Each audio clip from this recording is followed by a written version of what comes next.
있잖아요. 미수가 보통 저희는 한 말일 되면 40억 돼 있어요. 40억. 네. 와. 근데 이제 좀 좋습니다. 잘못된 거죠. 진짜. 네. 근데 이제 거기서 한 7억은 이제 못 받는 돈이고 잘못된 돈이고. 어머. 네. 그래서 한 33억 정도가 이제 미수. 7억은 소송 같은 거 진행. 그러니까 이제 한 4억 정도는 이제 선입금 넣고 저 이제 어떻게 보면 욕심 낸 거죠. 뭐 이제 뭐좀 기업이 어려우니까 선입금 넣으면 5주 뒤에 뭐 물건을 목전지를 3,500원 나오는 3,000원 주겠다. 이런 명목하에 이제 돈을 먼저 넣어준 거죠. 근데 그 회사가 이제 부도나는 바람에 거기서 한 4억 잘못됐고 그래서 이제 뭐 그러면은 심정이 어때요? 그러면은 나는 못 이겨낼 그냥 저는 그냥 좀 생각이 뭐 나쁘게 말하면 생각이 없는 거고 뭐 좋게 말하면 쿨한 거고 그냥 사실은 이게 계속 마음에 생각이 나죠. 근데 저는 돈이 잘못되더라도 거기에 꽁해 있지 않아요. 그냥 이 돈을 빨리 꽁해 있는 시간에 나가서 더 돈을 벌겠다.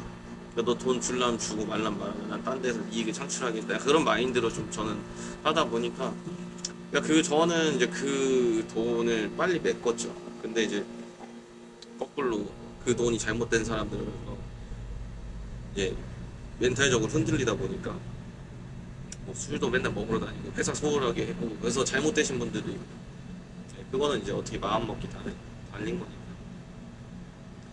그래서 한 7억이 이제 못 받는 돈이고 한 33억 그리고 어쨌든 거기 40억이었고 재고 한 20억 있고 그리고 이제 저희는 집 수입하고 뭐 LC 결제하고 유산세 결제하는 거 어차피 은행이 바로 써야 되는 거지만 또 동네 시장에 서로 주고받고 하잖아요. 그런 건 저희 다 당일날 다 줘버려요. 줄 거는 당일날 다 줘. 그래야지 내가 뭐라도 한마디 더 할 수 있고 단가라도 100원, 200원에 낮춰서 내 엔드 유저 상대로 우리 직원들이 영업을 하더라도 이 탄탄한 기업이랑 거래를 할 수 있고 뭐 품목도 많고 뭐 빼줄 수 있는 룸도 있다. 네, 뭐 이제 뭐 빼줄 수 있는 룸도 있다 보니까. 근데 제가 듣다 보니까 이런 생각이 들어요. 제가 이제 천만장자잖아요. 천만장자. 외국에서 얘기하면 백만장자가 아니라 천만장자. 천만장자랑 내가 만날 수 있다면 얼마나 좋을까라는 상상을 되게 많이 했었거든요. 근데 내가 실물로 이렇게 만나잖아요. 그건 아니고요. 네. 지금 근데 이게 저희 업은 사실은 이제 부채 비율이 되게 상당히 높아요.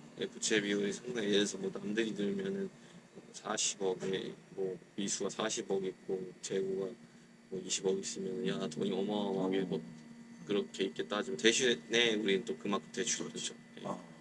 대출이 뭐 어쨌든 또 건물 좀 사고 이렇게 하면서 저희는 그래도 뭐 대출이 한 50억 정도 있으니까 그래서 한 달에 그냥 이자만 2,700만 원 나와요. 이자만. 금리 올라가고 네. 더 올랐어요. 그래서 이제 저희도 여기 땅을 땅 매입 부지 매입하고 건물 지었던 것도 사실은 이제 남 밑에서 월세 300 낼 바에는 내 건물에서 한 450 내면서 내 건물 쓰자라는 이제 취지로 온 건데 왜냐면 이제 대출을 끼고 하니까. 지금 2,700이면은 훨씬 초과된 거 아니에요? 이게 이제 올라서. 원래는 근데 이제 작년부터 이제 금리가 올라가면서 잘못됐죠. 그래서 이제 3% 됐던 게 막 6%씩 되니까 지금은 뭐 더 많이 나가긴 해요. 근데 이미 뭐 벌어진 일이 뭐 그것도 뭐 감수하고 뭐 어쨌든 그래도 사실은 뭐 그냥 우리 거라고 하니까 마음은 편하더라고요. 네, 마음은 편하고. 이제 건물 땅값도 나중에 또 오를 수. 그렇죠. 이제 그런 게 제일 크죠. 이제 넘 밑에서 있으면 그런 월세는 사실 뭐 버려지는 돈인데 없어지는 돈인데 버려지는 돈보다 없어지는 돈이죠, 사실은. 예. 근데 이제 내 건물은 그 또 땅에 대한 값어치가 또 상승될 수도 있고 뭐 여러 가지 뭐 땅은 거짓말을 안 하잖아요. 예. 그러다 보니까 뭐 장기적으로는 뭐 좋은 방향이지 않아요. 왜냐면 저희가 뭐 1, 2년 할 건 아니다. 나이가 저도 젊고 그래서 할 날이 무궁무진하다 보니까 그래서 뭐 칼을 뽑아낸 것 같아요. 말씀 되게 잘하시네요. 진짜 청산유수처럼 이렇게 쫙 나오는 게 이제 아, 저 뭐 또 직업이 비즈니스를 많이 하신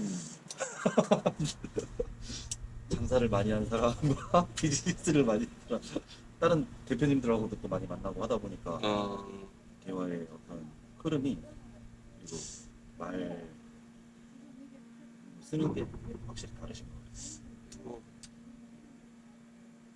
이거는 뭐 늘상 뭐 했던 얘기 늘상 뭐 했던 얘기 하는 거다 보니까 그게 어려운 거. 하여튼 그래요. 뭐 요즘에는 조금 너무 경기가 침체돼 있다 보니까 버티는 자가 이긴다. 약간 그런 네, 그렇게 좀 가고 있는 것 같아요. 근데 바쁘신데 오늘 네. 어떻게 늦죠? 아니 뭐 해주셨을까? 일단 뭐 개인적으로 좀 뭐 말씀드릴 것도 있고 좀 자문도 얻고 싶은 것도 있고 그래가지고 네. 그리고 뭐 다 내용이 들어가도 되는 거. 네. 근데 이거는 그냥 어제 저- 편집할 건 다 편집하는 그냥 샘플로 하시는 거잖아요. 네, 맞아요. 아니면은 그냥 나중에 네. 이거는 그냥 예행 연습을 오케이, 하시고 오케이. 저희 사무실에 한번 찍으셔도 되니까 네. 이렇게 뭐 출고하는 거를 유통이 이렇게 된다는 거 이렇게 좀 촬영하고 네. 저랑 같이 뭐 인터뷰도 하고 이렇게 해도 되니까 알겠습니다. 그때 한번 하고 오늘은 그냥 예행 연습을 하시죠 편하게. 네. 제가 그냥 듣고 있을게요. 거래처 몇 개 관리하시는 거예요? 모르겠어. 이거 여기저기 뭐 전국적으로 다 있어가지고 아니 그 대표님 직접. 그러니까요. 아, 그래도 뭐 저도 100개는 하지 않을까요? 와. 그러니까 이게 막 급해요. 맨날 여기서 헷갈리네. 전화하고 저기서 전화하고 그치. 뭐 이렇게 하고 또 지시 내려야 되고 직원도 관리해야 되고. 그래서 저도 경영적인 거를 자꾸 이제 해보려고 좀 이것도 나눠보고 저도 저 부재중이었을 때 이게 너무 개판업 운전을 들어가니까 저 하나 직원은 30명인데 오너가 하나 없다 해서 이게 완전히 잘못 돌아가고 있다는 게. 잠깐 얘기해? 아, 네네. 통화. 아, 뭐 말씀하시죠. 거래처가 500개면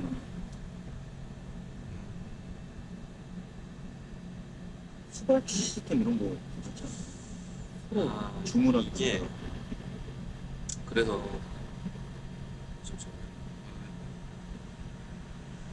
이런 것도 단가가 응. 하나하나씩 내가 다 넣어줘야 돼. 아,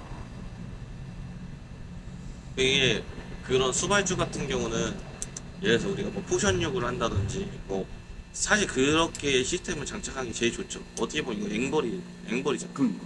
이건 앵벌인 거고 어떻게 보면 독점이라든가 그런 것들 있잖아. 뭐 돈가스를 만들어도 뭐 포션육으로 해서 뭐 이렇게 딱딱딱딱 해가지고 뭐 우리 안심 포션육 뭐 10개 주세요. 20개 주세요. 그러면 딱딱딱 그렇게 만들어서 보내면 돼요. 그것만 전문적으로. 여기 양상동에 저 물건 내주는데 찬미트라고 있거든요. 거기는 딱 돈가스 저거만 그냥 딱 주력 상품만 해. 뭐 돈사 뭐 이런데 돈가스를 사랑하는 모임 카페 같은데 정창모처럼 그런 데서 거기서 이제 시세를 좌지우지해요. 원체 많이 하니까 도드람 대리점을 하고 도드람을 제일 많이 써요. 그러다 보니까 거기는 그냥 몇 개 주세요. 선입금 안 하면 못 줍니다. 뭐 약간 이런 식으로 그 딱 자기만의 그런 그걸 구간을 만들어 놓은 거지. 이게 프랜차이즈 시장에서는 지금 마켓붐이라고 들어보셨어요? 들어본 거 같긴 해요. 이게 수발주 시스템인데 네네. 영업사원들이 나나가서 하더라도 되게 실수가 좀 많지 않나요? 그렇죠. 실수가 근데 이요. 얘네들은 이런 거 하면은 정확히 주문하는 사람도 되게 편하잖아요. 그렇죠. 시세 항상 이렇게 업데이트 시켜놓고 한 명 직원 두고 업데이트 시켜놓고. 그게 이제 뭐 말씀하시는 게 이제 미트박스나 금천 미트 같은 그 스타일로 하라는 말씀이십니까? 그럼 그렇게 되나? 그럴 것 같아요. 근데 이게 막 근데 이게 우리 정육 업계 특성상 근데 그게 어려워요. 하게 종류도 너무 많고. 네, 그리고 또 뭐 그것도 이제 금천 미트나 미트박스를 보고 시도했던 대표님들도 있어. 근데 그 물류비라든지 여러 가지 애로사항이 있어. 뭐 이렇게 경기도권에 뭐 한 박스 싣고 갈 수 있지만 걔에서 뭐 어디 뭐 충청도에 한 박스 시켰어. 그럼 그것도 가야 되다 보니까. 근데 내가 이해하기로는 이거는 가맹사와 가맹점들만 서로 연동이 되는 걸로 알고 있거든요.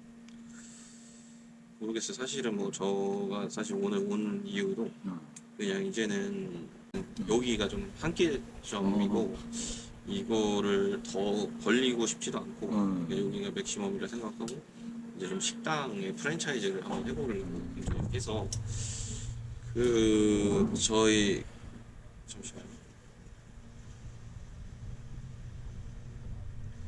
근데 이제 저는 이제 그런 기술력 같은 게 없다 보니까 그것도 전 거기 현지에 있지도 않을 뿐더러 그래서 이제 저가 그 안테나 매장을 몇 개 좀 해보려고 해요. 안테나 매장이라는 건 이제 시범 케이스로 이제 매장을 몇 개 좀 해보려고 하는데 그러니까 이제 제일 중추적인 목표는 저희가 이제 냉장 수입을 많이 그냥 수입만 직수입만 60톤 하고 파샤 보면 한 100톤 정도 들어오거든요.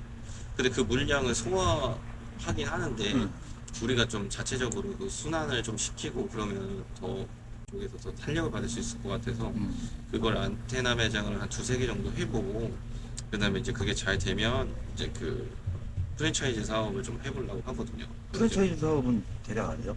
예? 대략 좀 아는 그거를 그래서 저 혼자 움직일 수 있는 게 아니다 보니까 그또 저 친구 중에 하나가 그런 여기 안산에서 아까 저기 뭐 사당에서부터 이 건물 지을 때까지 이제 초기 멤버로 같이 있었어요. 그러니까 이제 뭐 그 여러 가지 이제 동선이라든지 어떻게 움직이고 프랜차이즈가 어떻게 정형화되는 것들을 잘 알고 있고 장사에 대한 노하우도 많은데 이제 고기를 그 고기에 대한 그 칼질은 노하우가 없는 거지. 그래서 이제 그거를 좀 대표님이랑 좀 미팅을 해보고 싶어서 오게 됐거든요.